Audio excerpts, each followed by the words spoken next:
आज वातावरण देखील चांगलं आहे आणि थोडी गरमी पण कमी असल्यामुळं निश्चितच आज मतदानाची टक्केवारी वाढेल आणि मतदारांचा उत्साह पाहिला तर असं वाटतं की निश्चितच महाविकास आघाडी आणि उमेदवार म्हणून माझा विजय निश्चित होईल असं मला वाटतं। आपण जे म्हणजे प्रचारावेळेस जे पण मुद्दे उचलले होते लोकांपर्यंत ज्या पद्धतीने पोहोचले होतात, लोक ठामपणे उभं राहतील का, विजय निश्चित करतील का?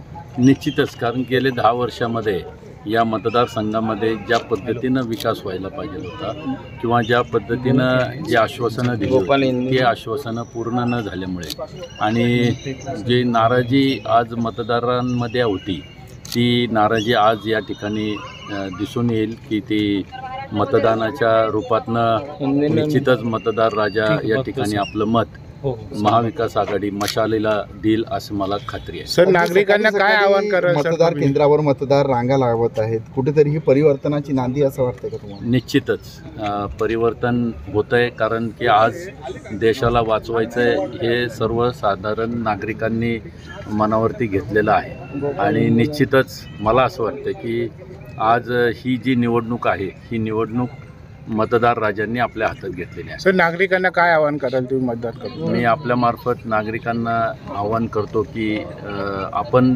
जास्तीत जास्त मतदान या ठिकाणी करावं, म्हणजे आपलं पुढं दुसरीकडं काय काम असेल तर पहिलं मतदान करून मग आपण आपल्या कामाला जावं अशी मी आपल्या माध्यमातून मतदार राजांना विनंती करतो। भाऊ, तुमच्या विरोधात जे उमेदवार आहेत आणि त्यांच्या म्हणजे अप्रत्यक्षपणे त्यांच्या विरोधात 2 दिवसापूर्वी होर्डिंग लावण्यात आलं होतं मतदानाच्या 24 तासाआधी सांगवी परिसरामध्ये, कसं पाहतो तुम्ही? आता स्वर्गीय लक्ष्मण भाऊ जगताप हे लोकनेते आहेत आणि या चिंचोड मतदारसंघाचे आमदार देखील 2 टर्म ते राहिलेले आहेत, तर निश्चितच अशा आमदारांचा जो फलक त्या ठिकाणी लावलेला होता तर ही दुर्दैवाची बाब आहे की तो फलक त्या ठिकाणी पाडला गेला। तर निश्चितच मला असं वाटतं की बाबा या बाबतीमध्ये त्यांचे सर्व कार्यकर्ते आणि भाजपवाले निश्चितच या बाबतीमध्ये विचार करतील।